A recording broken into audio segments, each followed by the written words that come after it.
All right. Welcome to Housing Bubble 2.0 News of the Week. I'm Randy Patrick. Lots to talk about. Today's December 4th. It's a Tuesday. And listen, I decided that Tuesdays are the best days for news because you pick up the stuff that happens over the weekend. Everything, I guess, comes apart on Monday and they report on it on Tuesday. So we got a lot to talk about today.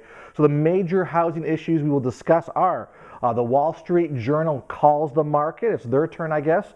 Luxury homes facing the chill.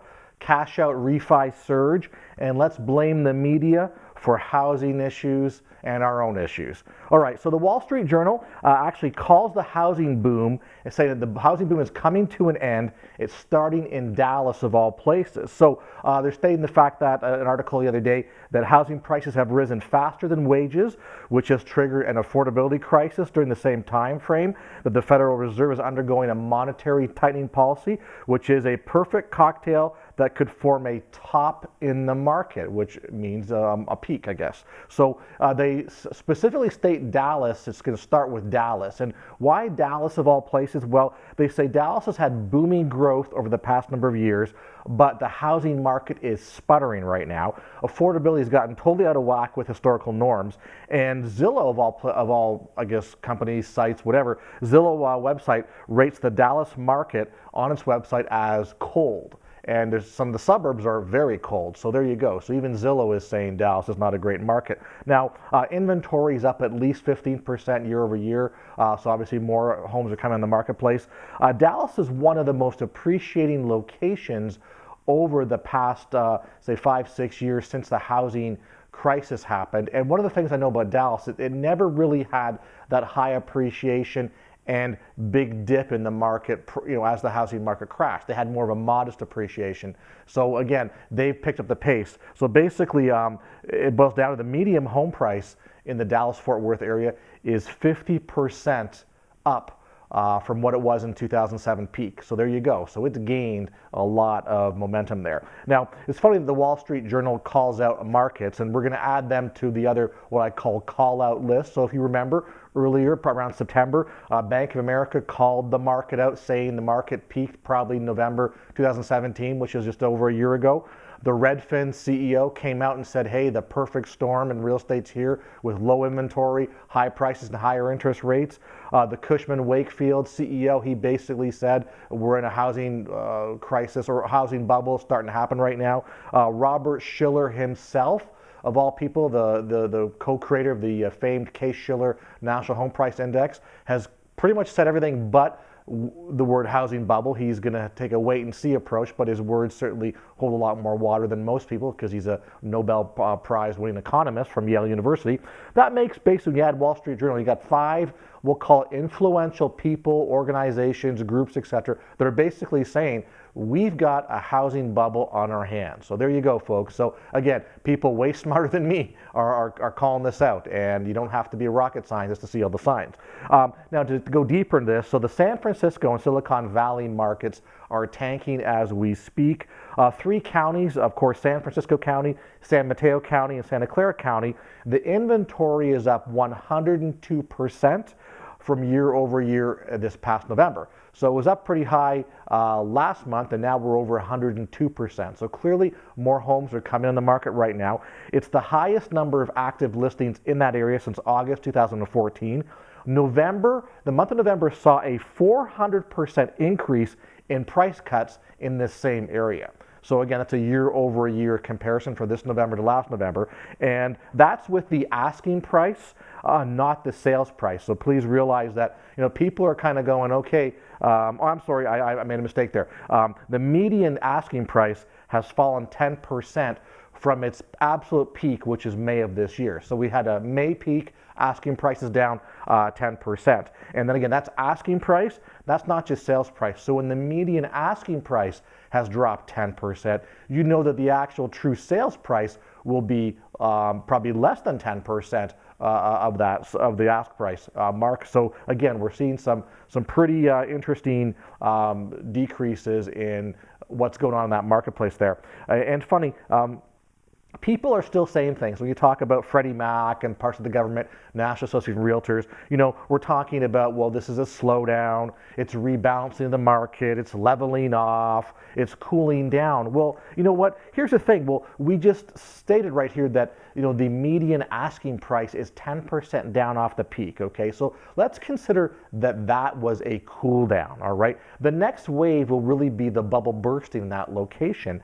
and it will be meaningful. Last video, we talked about meaningful, where people are looking for meaningful decreases and expectations of drops in value. Well, if we're already 10% off, asking price in a few months here, and now we've seen, 400% in price cuts, and we're seeing 102% in inventory growth, it's only going to go down. So the values are going to go down, the prices are going to go down, people are going to compete with each other, sellers are going to start doing things that they didn't expect to do, buyers are still going to look and wait and try to find the best deal they can. So sellers will compete amongst themselves to attract the buyers, and you'll see more and more price reductions. It's like we haven't seen them already there, more and more happening. So it's just really starting to fly right now. So again, the point though is buyers are they just can't do it anymore, all right? They're unwilling to, they just can't, physically, financially, or they're unwilling to.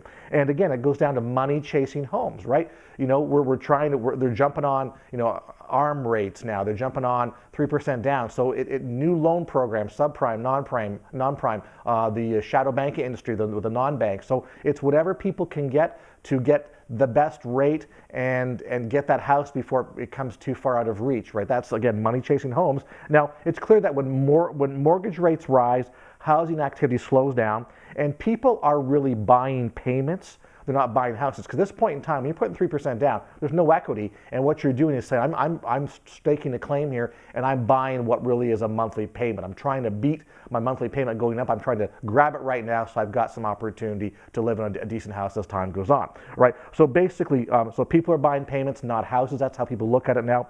This causes the buyers to actually stop buying because they can't afford what's going on in the marketplace, but also they stop and they have what we call this wait and see effect. So buyers, they stop buying not because of just affordability, but now they're going to sit in the sidelines, they're going to wait to see what goes on, to see does rates continue to rise, will rates stabilize, will they eventually come down, or will prices now come down to sort of offset the rise in rates. So that's what's going on. So now with respect to rates, just checked it today, we know the Fed has a planned December rate coming anytime now, and at least 2 for 2019 and 2 for 2020. And based on the news reports that I read today, the Fed believes that our economy is strong, that inflation's in check, and there's no reason why they shouldn't continue with their planned rate increases this year, next year, and the year afterwards. So again, if that does continue to take effect, we're probably going to see more carnage in the housing industry. It's going to cause, again, higher interest rates, or again, as we said, higher payments, which means buyers have to have an offset, some concessions. It's got to be in price point to offset that raise in the raise in rates with their monthly payment increase. So that's the scoop right there, guys. Okay, the luxury home market is facing the chill. So a lot, as we spoke about before, a lot of the high-end markets are already having a hard time. The Hamptons, Manhattan condos, things like that.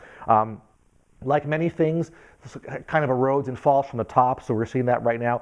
An article came out the other day, Chicago's most expensive mansion is just taken off the market. A 25,000 square foot mansion in Lincoln Park failed to attract buyers at the $50 million price point. So there you go. So basically what we're seeing is a lot of these mansions are coming on the market, and as opposed to just cutting, dropping price, we see that they're being taken off the market, which means let's sort of regroup and see what happens in the future. I've noticed that when you read things like Bloomberg and the Wall Street Journal, more and more, higher end homes are coming on the market now. Again, the buyers are going, we got to put them out there to catch something before this falls too low, because if it falls too low, then that luxury market opportunity is gone, and they're not going to get what they want out of their home, I guess you could say. So again, depending on where you live, there's certainly some interesting things going on with the luxury market. So if you live in a modest house in, say, a higher appreciating area, like say the California coastline or New York or whatever,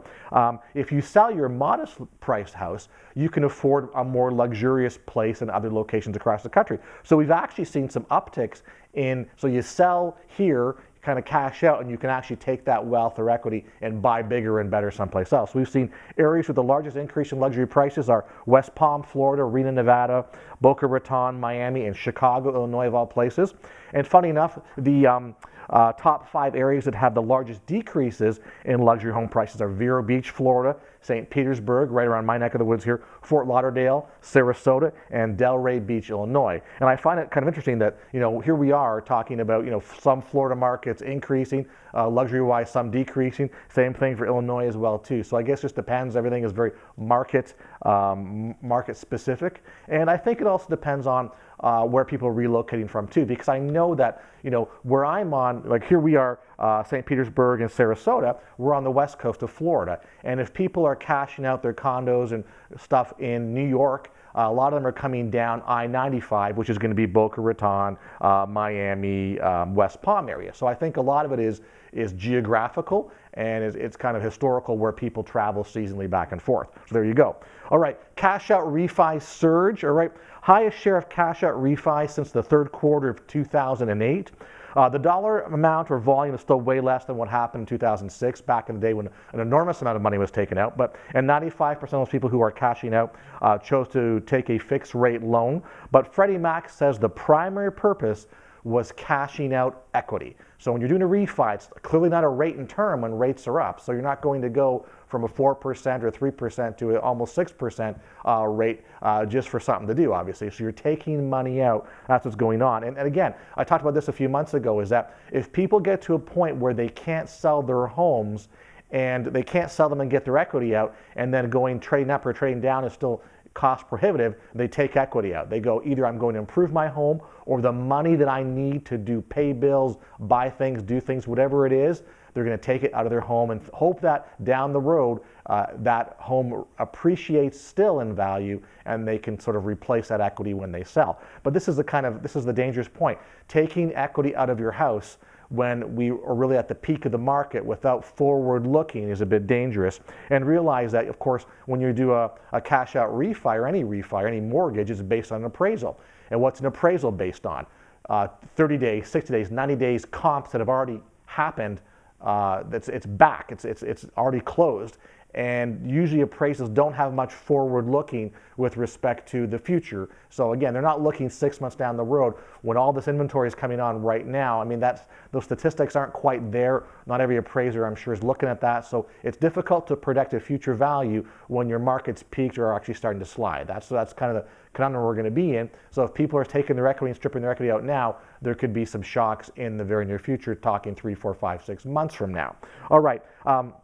Last thing to talk about here, let's blame the media for housing issues and our own issues. And I think this is one of those very funny things that strikes me funny personally, is when people get upset with the market and things they can't control, or they're not looking at it effectively, and they start to lay blame. It's almost like it's a weak opportunity to lay blame and kind of cover their own tracks or cover their butt, etc. Well, the Toll Brothers CEO was in the news the other day, and Toll Brothers are luxury home builders. They build very nice homes, primarily in the $1.5, $2 million range, etc. Well, they posted their earnings, which wasn't too bad, but their forward-looking numbers have been, I guess you could say, revised. The stock lost some points yesterday. Basically, what they said, here's our new Thanksgiving cat, by the way, our kitten. So we're going to get her off the table here. That's our comedy relief. So anyway, orders plunged 13%. All right, so all the new orders for these new built homes plunged 13%. Had its first drop in orders since 2014. Particularly the California market, orders are down 39%, obviously overbuilding and just not required.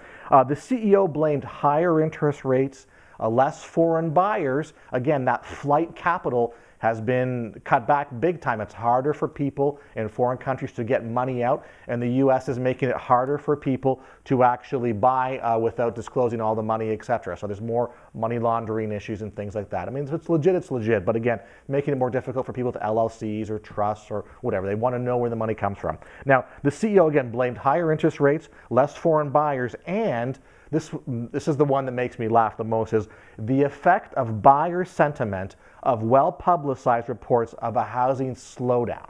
So again, the effects of buyer sentiment of well-publicized reports of a housing slowdown. Now you see, it's not the housing market that's slowing down, it's the perception that it's slowing. All right, so let's blame somebody else and we'll see what happens. So I think it's really funny, like the NAR guys and National Association of Realtor guys were trying to, you look over here at assets, don't worry about the debt you owe, etc. Just people are pulling at straws right now to try and paint the picture of the housing market. And I really think that that's kind of like your last kind of ditch effort. When people start doing that, they deny, they don't want to believe it's actually happening, and the early adopters jump on it, either sell and make their money or buy when the time is right. People that hang on typically either lose money, pay more, lose more, etc. So again, you've got these groups that are kind of saying for their own, of course, their own purposes, their protection of their own income, employees, whatever, and I get it, but it's funny when how can you blame the media for the slowdown? I mean, is it better that the public and we all know what's going on? We can make our educated decisions. Why should we pay their high prices for their properties? I mean, that's not our problem. They're a big company, a publicly traded company. Don't they have economists that can look at the stuff that we all look at and figure this stuff out or make adjustments on the fly? So again, the perception that the market is slowing, it's not the perception, it's reality. But I have to say though,